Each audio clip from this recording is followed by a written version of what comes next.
So good morning, everyone. I'm sure that more people will arrive as time goes by. Traffic outside is a nightmare, but we also have a problem with the parking. So I believe that later on we will have more people in the room. Today we are here in order to discuss about a rather difficult problem. And in the context of this panel, we are going to talk about possible solutions to that problem. But in order to reach solutions, we need to reach the level of AI and maybe even exceed the dynamics of AI. You, Mr. Kontogeorgis, who are the keynote speaker, will also refer to this framework agreement that needs to be completed soon in order to solve the issue of pharmaceutical expenditure. On the one hand, we have approximately 2.5 billion euros expenditure on an annual basis. On the other hand, we have real needs that are much more costly compared to this amount. The real amount that the Greek people needs in order to have their needs met is more than 2.5 billion, double actually. So how can we possibly bridge this gap? I don't know if AI is enough. We need money, of course, and we need something smarter and more effective. I would say that what we need is a different model. But, Minister, if you could please take the floor, and then we will have 2 rounds of interventions. We are going to give the floor to the panelists who will comment on what the Minister has said, and then they will answer to some more difficult questions that I will put to them. Good morning, everyone. Now from Mr. Christopoulos' introduction, whom I would like to thank for the invitation, as well as the AmCham. I believe that the expectations are high. I don't know whether this period things will happen that didn't the past 100 years, but to link things with what Mr. Fourlis said before I go to what I have prepared for you today.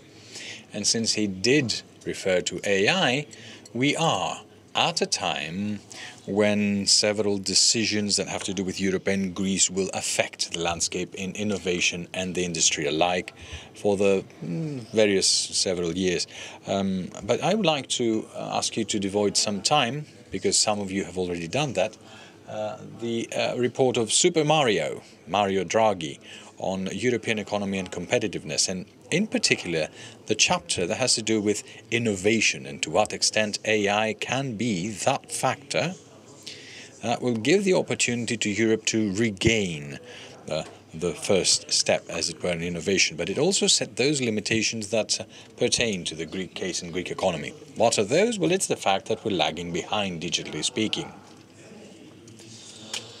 The fact that the new market hasn't worked in the European environment in its entirety, so this has not favored the growth of businesses that has to do with the Greek case. And, of course, the fact that to a great extent there is an over-regulation in various issues, which hinders various new businesses and good businesses enter into the economic cycle.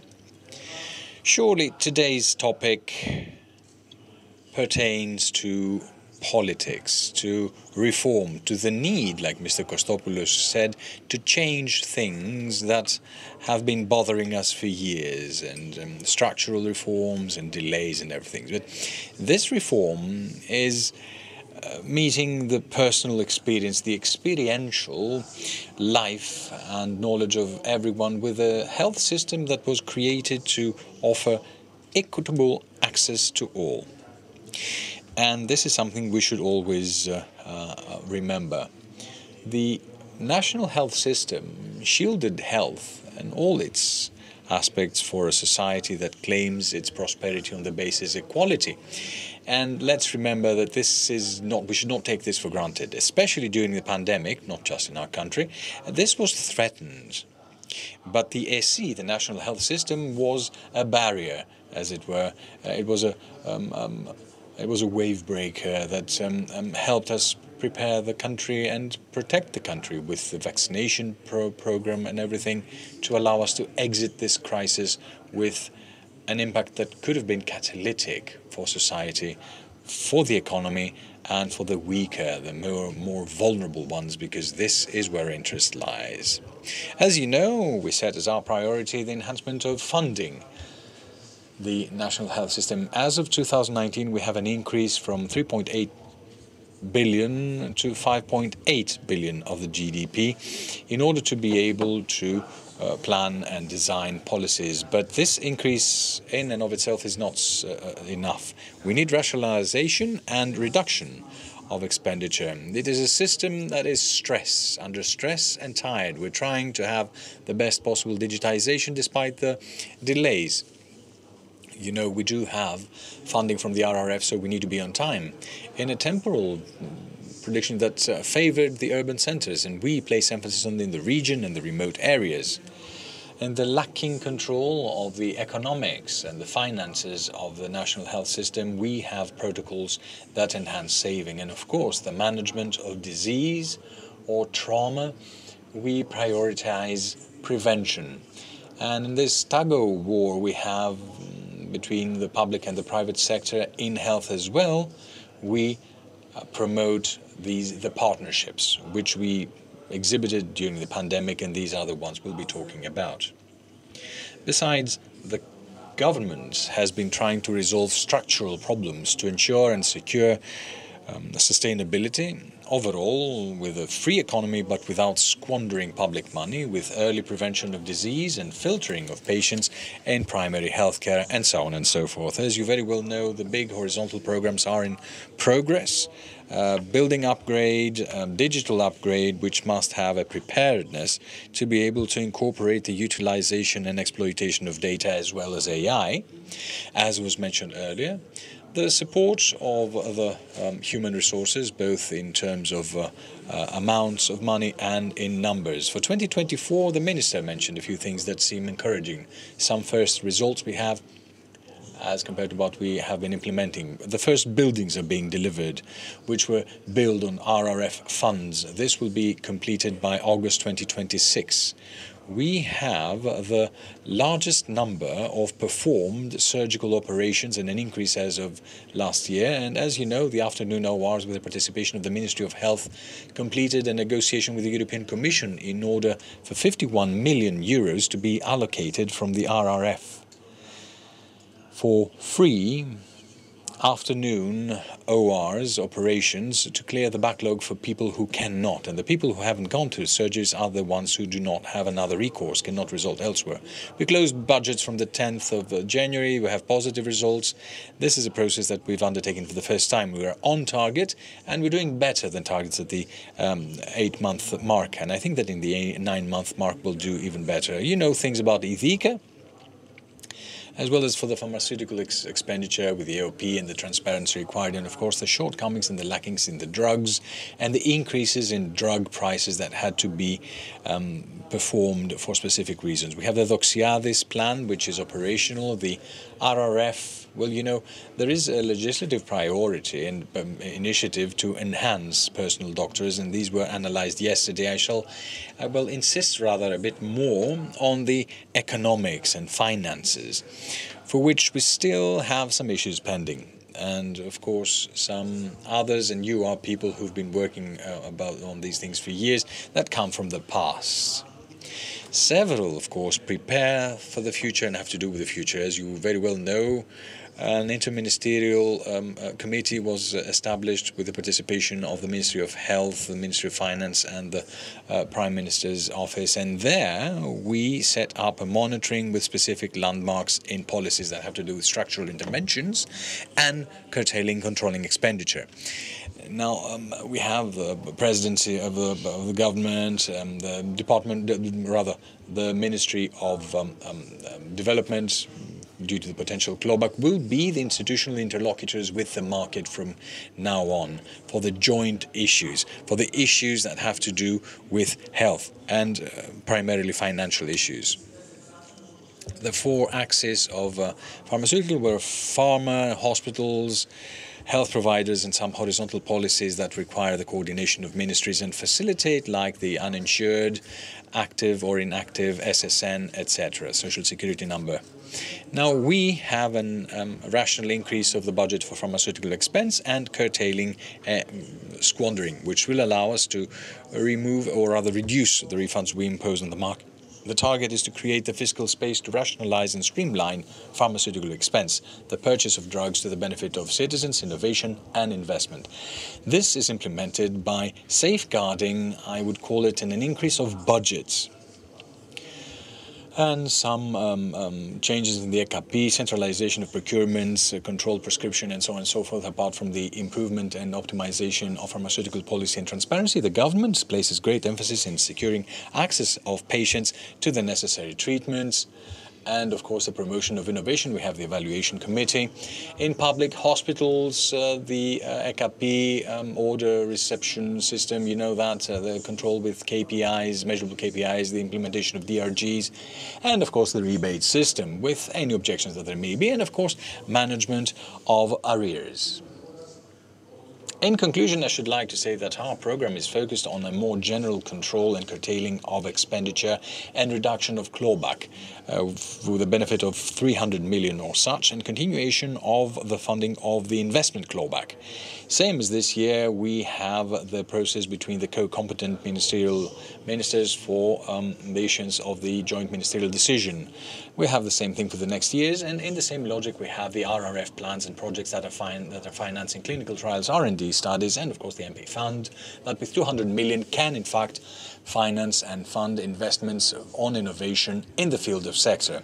Regarding the consultation with the market, I believe that the reduction of pharmaceutical expenditure that we see here does send a positive message, and the government wants to agree with the industry on a stable environment within which reliable decisions will be made. We believe that if the country builds trust, and we have recovered trust to a level that has to do with our fiscal matters, we need to do the same on the more specific sectors. We will gain investments, and indeed we want to improve and import innovative treatments, and we're concerned at the central level the management and utilization of data as a whole. As you very well know, and it was mentioned yesterday, I think we recognize and acknowledge a memorandum of understanding, and I think in the immediate future we'll have more to say after meetings that will integrate and complete this process, similar to what has happened to other countries like Portugal, Belgium and others, that will set in a long-term plan what the commitment is on behalf of the Greek state for the policy it wants to implement, and what are the commitments of the Greek state for the actual funding of the system. The medium term, the new medium term, defines the capabilities, which may of course guarantee the things that it will have, and what on the other hand will be the commitment on the part of the industry regarding the responsibility they will undertake. It will be a roadmap that will be characterized by transparency and stability.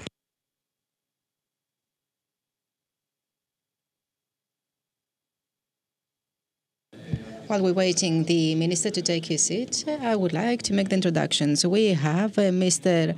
Angelis, Secretary General for Strategic Planning, Ministry of Health, Ms. Labrina Barmpetaki, President of Pharmaceutical Companies Committee at the American-Hellenic Chamber of Commerce. I'm not going to give you all her capacities because there are many.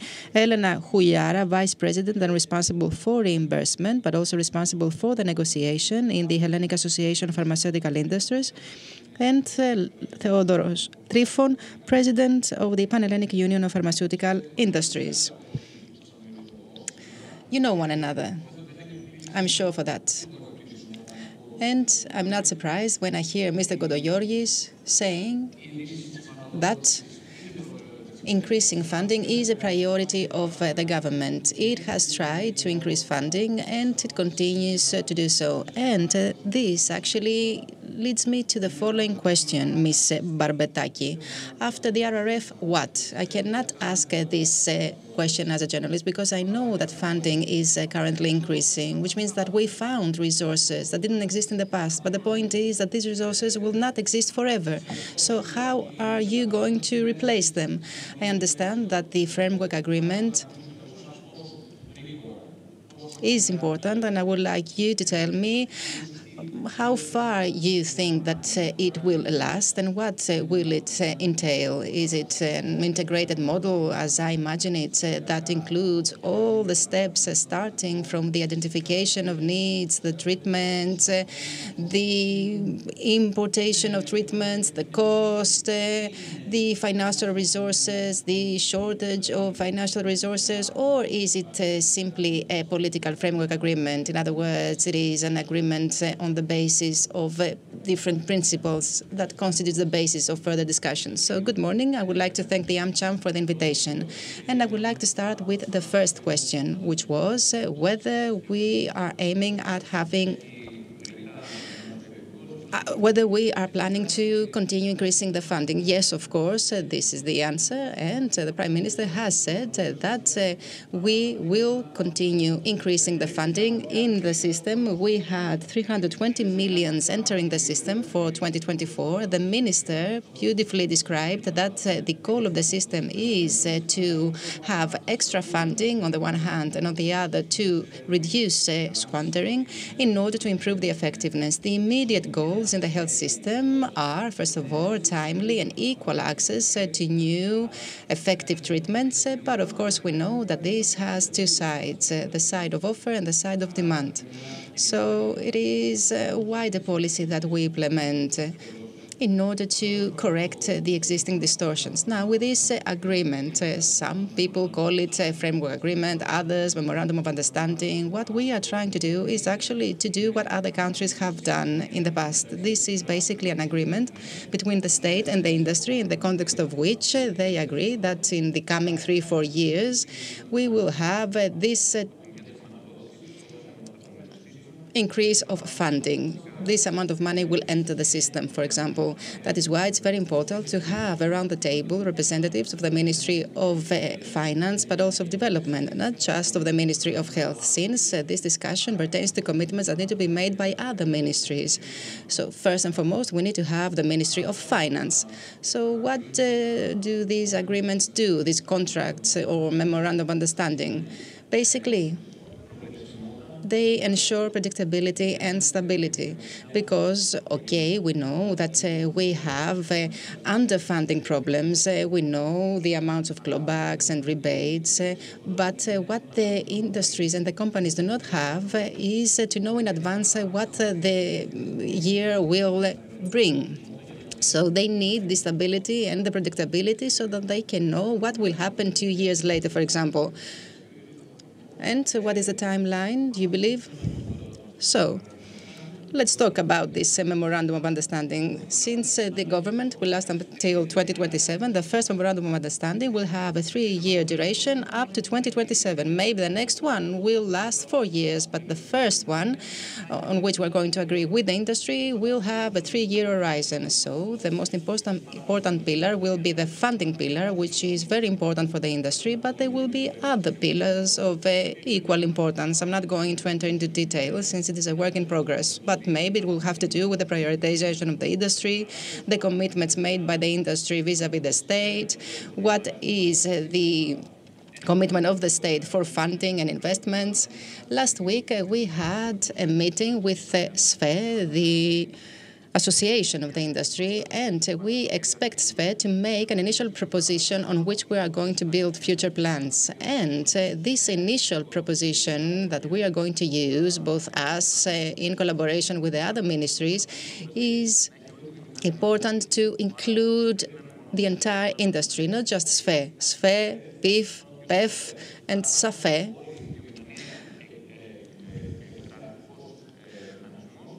All the industry and the state to be around the same table and have the discussion about the same goals. So, okay, so I believe that the representation today is quite satisfactory since we represent most of these players that you mentioned. Ms. Barmpetaki, what are your initial thoughts? And at this point, I would like you to tell us whether there is something missing from this model, from this plan that Mr. Angelis just described, and whether you have anything to add, any ideas, anything that you believe is important to be included in the algorithm, since we're talking about AI as well. Okay, I don't know if you can hear me. Okay. We want to complete this discussion within 2024. And as Mr. Angelis aptly said, we want to sign this 3-year Memorandum of Understanding and Cooperation that will include all the different parties of the industry. I want to remind you that the discussion started before summer. It was then that we highlighted the need to have a Memorandum of Understanding. And then very quickly we worked with SFEE and PEF in order to reach this Memorandum of Understanding faster. We have a common objective, and we know that what unites us are more than what divides us. Now, on my part, what I would like to do is to share some initial thoughts and what we are about to see in the coming weeks. It is very important to say what actually makes countries, other countries, as the minister said, like Belgium, England, Portugal, what makes them build this framework agreement, this memorandum of cooperation. For me, the most important question is why? Why do we need such a memorandum? First of all, we need it because the resources are not infinite. We know that. And we also know that we have inherited this from the past, from the difficult years of the past, and that there is a gap between what resources are needed in the pharmaceutical market and what resources actually exist in order to support the access of patients to new treatments. We need to say this every time we can because it's important. At the same time, distortions pertaining to the distribution or the best use of resources have led us to the point that we currently are. Yes, uncontrolled rebates that have reached limits that are unbearable and even worse than unbearable, especially in the channels of innovation. And Mr. Angelis and the minister are aware of that.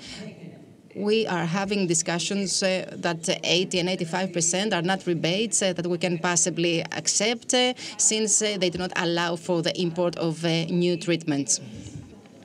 What was mentioned previously and was right was that we need to stop this hemorrhage and to enter a new chapter, a chapter where we will have predictability, sustainability, and certain principles that we will abide by, because we believe that this will be very important for us to ensure the harmonious regulation of the system.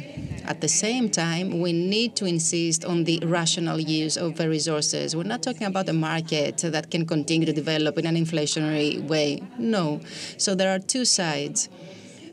The funding on the one hand, and the demand on the other. Now, we have this opportunity. Why am I saying that? Because the government has 3 years ahead of it, and in collaboration with us, it needs to modernize the pharmaceutical market. And we believe that the Memorandum of Cooperation will help us reach this objective. But what else do we want to do? We want to place Greece in the map once again as a pole of attraction, of innovation, but also of scientific projects and of scientific studies and of investments. And why do we say that? Because other countries are moving ahead. So we need to remind people that Greece has turned the page, and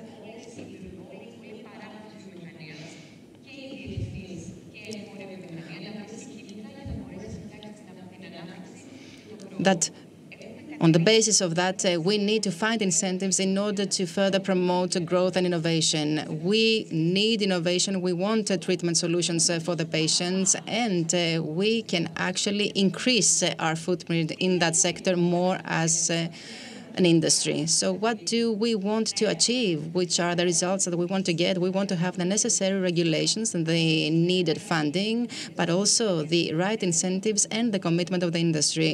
We do not renege on this promise nor on this role, because this is the compass that we use in the context of all memoranda of understanding. And we do that first and foremost for the patients, because we want to guarantee that the patients in Greece, when there is an unmet treatment need, will find the right treatment at the right place and at the right time. And this is the way that are going to help the health system, but also our economy. Very briefly, in order to leave some time to the other panelists, I would like to say how PIF plans, with specific technical chapters and details and objectives, this memorandum of cooperation. I mentioned goals and KPIs, and this is an answer to your question, Mr. Fourlis. We're not talking about some principles that need to govern this system. A memorandum of cooperation, in order to be operational and effective, needs to have goals. And thanks to the very important work that has been done by the government, and Mr. Kontogeorgis is the head of the Interministerial Committee, actually, can help us keep track of these goals and make the necessary corrections whenever they are necessary. So,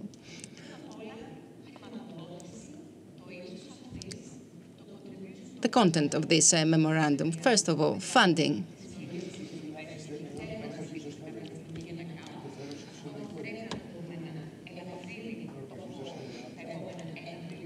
Funding needs to be increased. We have a 3-year period in order to do that. And we also need to talk about the additional funding and about the right allocation of these resources so that we can actually leave some space for new treatments to arrive in Greece. So this is a very important first chapter, funding. At the same time, we have ideas and are going to submit them about the model, because we want to talk about the budget of 2025, 26, and 27. And at the same time, we want to make the most of measures that can save resources. And we want to measure the results of these measures and of these steps. So we need to identify the funds that are needed, the funds that will be saved, and at the end, what we commit to do as an industry. As Mr. Kontogeorgis said, it's not possible to talk about funding only. We need to talk about a health system that has the right structures. We believe, and this is our main proposal, and of course we're going to give more details in the future, that after having assessed the needs, after having the negotiations, having imported the treatments in the system and then the monitoring of the patients, we need to have a system that will ensure the communication of all these different parts. And we do have proposals to make with regard to that, because we believe that we can create the space that will allow the import of new treatments. This can be done with the right use of data, but also with actions like the ones that have already been taken, like the HTA and the therapeutic protocols. I'm not going to get into details. It's very important to remind that it's not funding without results. No, it is a funding that is measured and brings results. Third, incentives, tax incentives or investment incentives. This will allow the entire industry to find the space in order to leave a footprint. And this is why we need to have discussions with the Ministry of Development in order to identify these incentives. And the last chapter, which is our commitment for the timely import of treatments, but also commitment for the smooth operation of the market, like, for example, which is our contribution, which are the therapeutic solutions that we propose, which is the support of the patient and additional services. Because I want to remind you that we not import only drugs. The Ministry of Health has actually shown that we offer screening, patient monitoring, and diagnostics. Last but not least, something that I mentioned a little bit earlier, and I would like actually to hear what the Minister has to say about the monitoring mechanisms and the auditing mechanisms and the goals that we will try to reach. All these 5 chapters constitute a starting point for the discussion with the Ministry of Health, Economy and Development, along, of course, with the Prime Minister, so that we can reach a memorandum of agreement in the coming 3 years. We see this in slides and in geometrical shapes. It's what you have in your minds, and this is a good base for discussion. Mrs. Chouliara, good morning, and thank you very much for the invitation. Now, as the SFEE, it is indeed, I'm very satisfied with the progress we have in this discussion. A discussion that has been ongoing for more than 10 years, ever since it first started. And at the time, it's more timely than ever, I should say, because the situation has reached a dangerous point. If I could have my slides.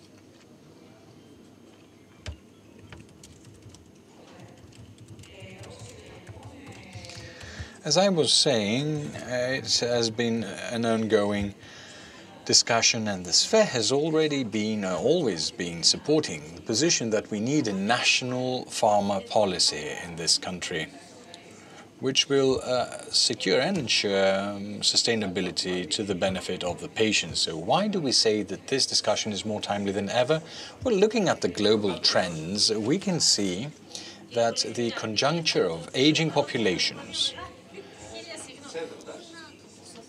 disease trends, innovation, and new solutions create an equation where we have increased needs for healthcare and exponential advances in life-extending therapies and technological advancements. Now, in these conditions, if we take a look at the position of Greece, that has been availing the lowest percentage of its GDP for health, we can understand that this mix is even more explosive. And if we talk about pharma, in particular drugs, we can see that the Greek state has a per capita spend on pharmaceuticals at approximately 60% of the EU average. So this combination leads us to this picture that we can see on the slide, where the total pharmaceutical expenditure has been increasing by a rate of 8% approximately.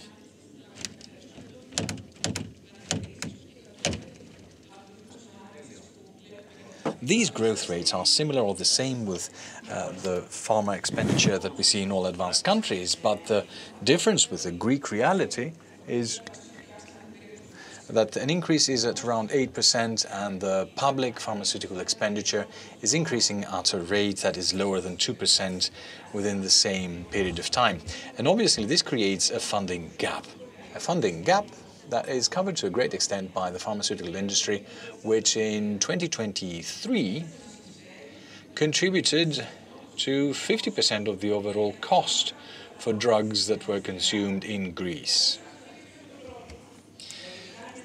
Now, we need to see what happens here and what happens with the drugs, but unfortunately this is not the situation. Here we can see the statistics from a study that has been running by FPA in Europe every year, which highlights and promotes, it's the most recent publication this summer, because that in Greece in 2023, from 167 drugs that were approved, new drugs that were approved by EMA in the 2019-2022 4-year period, less than 50% were available,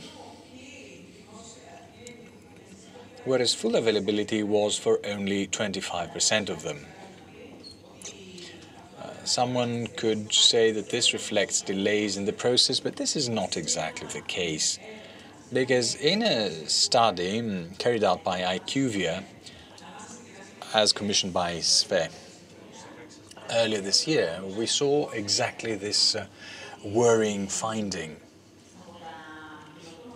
that from innovative drugs that have circulated in Europe over the past 4 years, more than 50% will not be made available in Greece under these conditions, which is not positive for anyone, especially the patients. So how do we move on from here, and what are the next steps?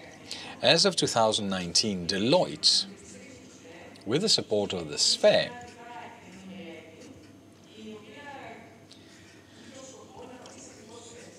performed a study that aimed at answering this question exactly. Where should a national policy on drugs be based? It should be based on co-responsibility, predictability, and will have specific actions and targets. Initiatives, rather. Here we have the seven key pillars. First of all, we will need to reframe the pharmaceutical budgets. I think it's clear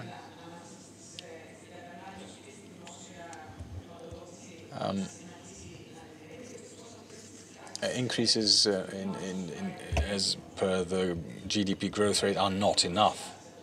The second is, of course, an increase in efficiency.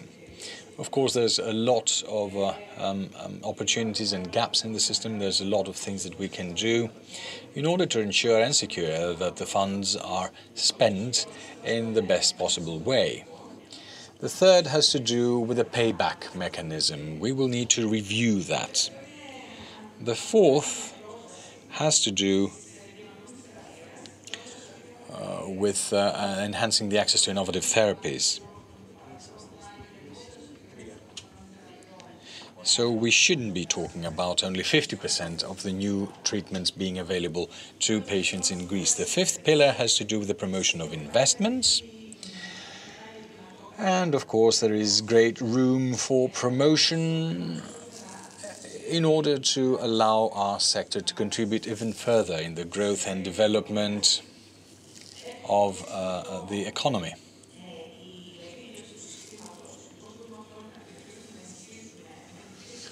So we would like to see how we can use the new technologies and the new tools provided by digitization to move forward. And the seventh pillar has to do with the promotion of social and ethical responsibility, which is clearly inextricably linked with the activity of all the people involved in pharma.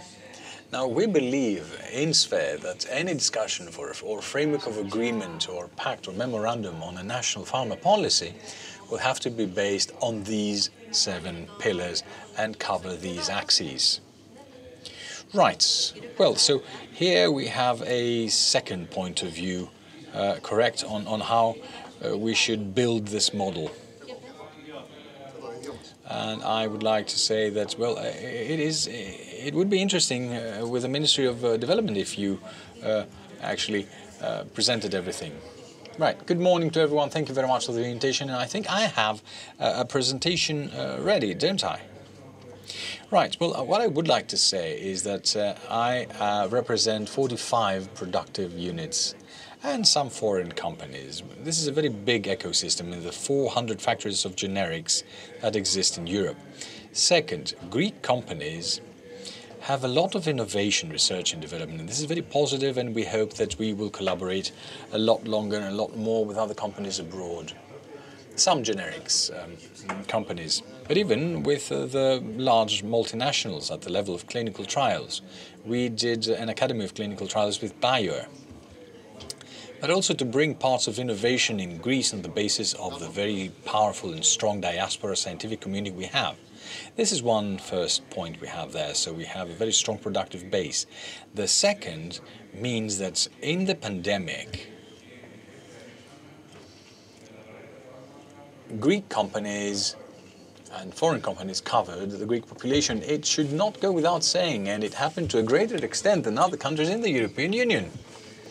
Foreign companies, because they prioritized Greece in terms of imports as compared to other countries where they had huge demand, and the Greek companies we had because we had a huge productive base.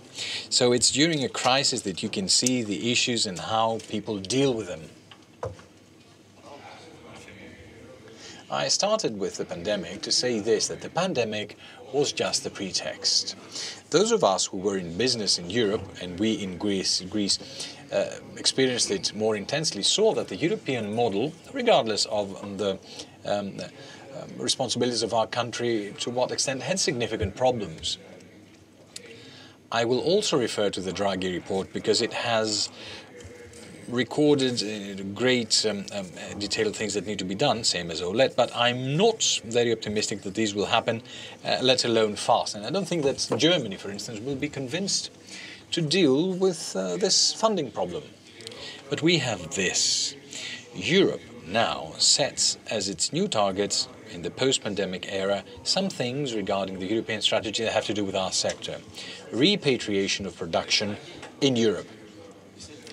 Encouragement of innovation and biopharmaceutical R&D. The new legislation is in the pipeline. It will be passed by the European Parliament, and of course strategic autonomy of healthcare systems of EU countries. Mr. Angelis participates in the Critical Medicines Act, which is very important to know which critical and crucial drugs and raw materials can be produced in Europe to increase our independence and avoid the problems we had during the pandemic. At the national level, at the risk of repeating myself, I must say that underfunding has numbers. 400 million in 2014. The pharmaceutical industry is paying 3 billion in 2024. There's a gap, and part of this could be seen that part of the consumption is a discount. But what we have as a balance is 1.5 billion from the pandemic crisis. Of course, no one is expecting the government to say that they should chip in 1.5 billion, and we wouldn't ask this because it would be utopian on the one hand and the government wouldn't do it on the other. But we need to record this amount. Now, a second observation is that a lot of steps have been made forward over the past few years. There have been steps forward on digitization, regarding HTA, baby steps, of course, but it will change. We have the negotiation committee. There's a lot of punches thrown there, and we cannot react. We can't even put up our defenses. And, of course, the organization and the fact that for the government is very important. There is an understanding. The government has a work team with Mr. Kontogeorgis, the minister, Mr. Angelis, have been analyzing things, but we need to cover very, very fast some of the targets. Investment clawback, a very important thing. It was an opportunity, particularly for Greek companies, to start covering the investment gap. But let's not forget that it's 100 million in 3 billion, out of 3 billion. I mean, it's exceptional. We designed it with the Prime Minister and we implemented it. What we told the Prime Minister in 2019 became investment, became jobs. But this is not enough. Because what we did was a new unit in Keratea that was 100% operational, and we thank the government that they offset 12.5 million out of 60 due to the funding that we had. The other 47.5 million is own capital, own assets of the company, and unless we had exports, we would be owned by the state with what we owe to the AOP. I mean, there are accumulated things, installments, debts, things that need to be regulated as a whole. Well, the environment is difficult. It's a recessionist, I would say. We have a lot of sufficiency and coverage. We have proven so, as well as investments. And at the moment, Greek factories are 12% of the productive power of the EU. We're one of the 5 more important production areas, and we cover more than 40 million Greeks and Europeans with our drugs. The problems, however, are such that need to be covered and covered fast. First is underfunding. I don't want to say anything else. I mean, we all know what I'm talking about. It's a very positive thing that even after the RRF, the government has committed themselves to find the resources, and the difficulties are great. It is very important for this team under Mr. Kontogeorgis that I think has already set the foundation, built the foundation to further create monitoring, auditing and control tools and collaboration between AOP, EOF, IDIKA and everyone. To talk about the use and consumption of drugs, we have been carrying from the past on-patent and off-patent use, and it's much bigger use than in many other countries per capita. I would not want to talk about the latest problem we saw with the AOP and other similar problems that already exist out there. These need to be resolved and resolved fast.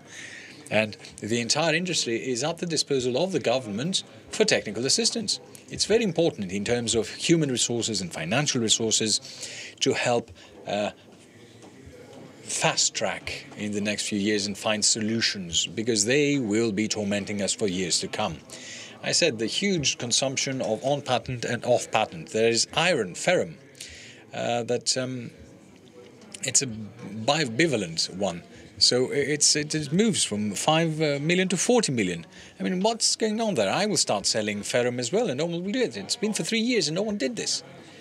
So this negotiations committee set some limitations, and we have problems in our response times. But we also want a stable framework of operation, and the industry will be pressured on prices, it will be pressured on sales, it will be pressured on everything, and on the paybacks. I mean, if you had a big spending or a big expenditure in your organization, in a household, what would you do? I mean, if you had two coefficients, some old drugs and some newer drugs, and the old ones of 2009 to 2010 were reduced by 80%, and their use was not increased, did not increase. The newer drugs, well, of course, we have the benchmark of the EU, what happens with the lowest the lowest prices and everything, and we have a benchmark there, and so on and so forth, and not at the level of an emotional formula, which parallel to measures that need to be undertaken by everyone. These are distortions from the past that need to be resolved in the years to come. We want to contribute to this policy with actions rather than just words. So innovation must be at a rate that we really support these innovative drugs, and to let the patients who need them take them. We have a drug for heart failure. We collect €2 per month net. If someone audits our production cost, you can see what these €2 can cover. It costs the state €4. There's a new treatment, a treatment advantage to 5% of the population for €80. The state pays €40. All these things need to be included in a framework as regarding innovation. Yes to the innovation fund, but we need to see how these things happen and how these things reflect to the population. Yes to off-patent, yes to generics, but where we have absolute prices, not to the €4 and €5 drugs. Let's see what happens to €2. Yes, clearly, to the prescription control. And our companies have a big production footprint in terms of research, of production, and we're very proud to be able to cover a great part of the needs of Greek patients. Now, I'll give you some pictures from some of our factories to give a positive sign. Several foreign companies here, so it's very important the footprint that we have here. And this will become even more intense in collaboration with the government. Thank you very much. I would applaud, but it's like I'm watching a negotiation taking place. In the negotiations, of course, there is no applause. I heard Ms. Barmpetaki describing a model, a completed model, including 5 different chapters, basically. I heard Ms. Chouliara describing what is the position of Greece vis-à-vis Europe, what's going on in Europe and what we are doing here. Something is wrong here. And I'm listening to you, Mr. Tryfon, who talked about the reality of the market. €2, €4, which are then translated to billions. And of course, this is a very difficult exercise to solve. So since we heard all of what you had to say and we saw the presentations, I would like now to turn to Mr. Angelis and conclude with the Minister, because you need to answer. You will choose the points to which you're going to answer. Ms. Angelis, however, I would like to ask you, I know that assessment requires money in order for it to be effective, and I know that you have thought about this because you have found some resources so as to make proper assessment, more professional assessment. How should I put it? They have told me that I shouldn't use slides, otherwise I would have used slides. Basically, You just saw which are the links in Greece. Associations, industry, states. So what they need to do is to agree on the goals and then proceed to the memorandum to which we were referring. This was a preview of the dialogue that you're having before you reach an agreement. I would like to say once again that the agreement has to involve all industry and not specific part of the industry, because otherwise this comprehensiveness of the agreement cannot be reached, and this is absolutely necessary. Now, with regard to assessment, it was mentioned previously, the report by Mario Draghi. The minister mentioned it and Mr. Tryfon, and they said that one of the main conclusions was that more investments are needed, that there has to be reshoring of production, but at the same time there has to be diversification and other partnerships with other countries. So the Critical Medicine Alliance is indeed a very important initiative that is taking place at European level and will lead to the Critical Medicines Act as of next year that will provide financial and non-financial incentives so as to ensure this reshoring of production, starting with critical drugs and then maybe later on innovative drugs. And in order to go back to the conclusions by Mario Draghi, the one was mentioned by Mr. Tryfon. The other conclusion pertains to health technologies. In order to resolve the distortions of the system and to increase effectiveness, we need to have proper assessment. What is the technology used for that? Health technology assessment. What is Greece doing? In collaboration with DG Reform of the European Commission and the WHO, started in August, basically, a project, the so-called technical support instrument, in order to receive technical assistance and assess the framework as it is in Greece, because we should not forget that we have a new regulation that will be implemented as of January 2025, and we need to be ready to cooperate with other member states in order to ensure assessment at central level. Now, the assessment before new drugs arrive in the target is done by EMA, and the same will stand for these drugs. It will be done by in collaboration with other member states, so that we can have these additional assessments before we proceed to production. So this was a very important pillar. All the speakers talked about its importance, and we are all here in order to keep up with the European developments and to be leaders in the joint submissions that the industry is going to make in all the countries. All of you talked about predictability. This is a new term used in the health sector. At least this is what I think. In the past, this word was not that used.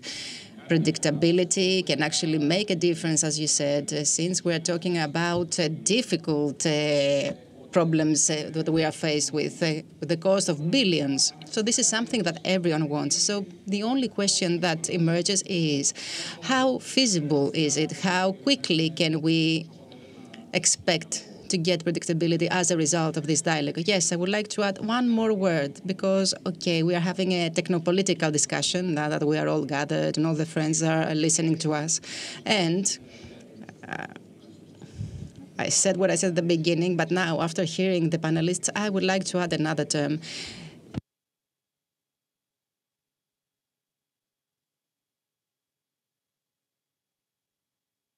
History. We know that we have gone through difficult times and crises, and in the past we had the compulsory commitment of the state to do specific things during the memoranda. Now we are in a time of self-commitment. What does this mean? We need to make our own choices, national ownership, and of course this was depicted in the RRF, where what did we say? You Europeans make suggestions. Okay, we understand our pathogenicities. We want to do that. And we made some self-commitments that will be valid even after the end of the mandate of this government. But in order for this to actually materialize and to avoid discussing the same all over again, all these framework agreements that we are talking about, be it at European or national level, need to be defined by some historic information, which means we wouldn't be here talking about this agreement, and this agreement will not be materialized unless normality had prevailed in the country once again, unless an investment environment like the one we have now was created. And the issues that we are talking about did not emerge in 2023 or 2019 or 2015 when we defaulted as a country, nor in 2010 when we entered this financial adjustment program. Of course, there were some developments that influenced our trajectory up to now, but things in the past were not ideal. And when Greece actually signed this memorandum, and we will see what form this memorandum will take, meant that this government that represents the Greek state has taken the responsibility. And actually, this is what I'm saying based on what I've heard before. The responsibilities of the administration, which is actually responsibility of politics, since we were not able to measure, we were not able to audit, we were not able to prevent mistakes. But you know that not only the state, but all other parties take the responsibility for a joint action in the future. So since we are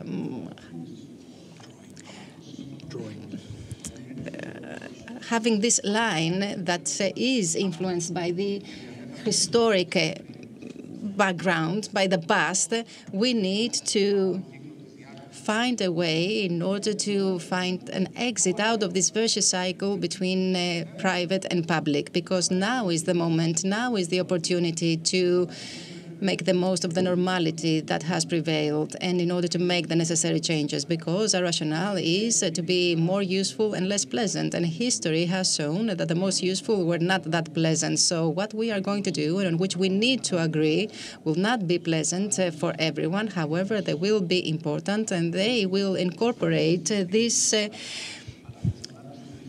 historicity for action and for joint action. So this will be depicted not only in the way that we are going to monitor, we are going to integrate proposals made by the market pertaining to the rationalization of the channels, the auditing mechanisms, and how the central government will monitor this, but also the funding. But the responsibility will be joint responsibility vis-à-vis the policies, the practices, and the way we move forward, because the objective must be one, the strengthening of the public health system, and of course the surplus of growth that can stem from innovation and new drugs and so on and so forth. So I'm very optimistic because systematic work has been done. Aris, that has taken part in the committee, has experienced it. Many of you also know that there is a far better understanding of the matter, and now also in the Ministry of Health there is a leadership that understands the matter, has the will to proceed to changes. We promote these changes, and we will be here to be judged for our actions. Okay. We need to conclude this discussion because we are lagging behind 10 minutes. However, it was absolutely rational what we heard. We also saw very interesting presentations, but before I thank you for your attention, I would like to ask you half a question.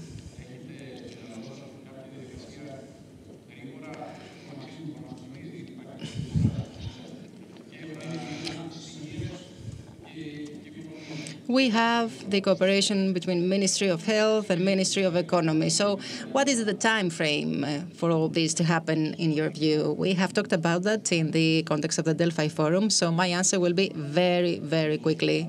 I believe that all the interested parties know that we are very close to our objective. Of course, many things need to be depicted, but the basic axis of what we want to achieve, the degree of involvement of the government and of the political leadership that will define the future. I mentioned the ministries and all the other agencies. I believe that all these have done excellent work and will be evident very, very quickly.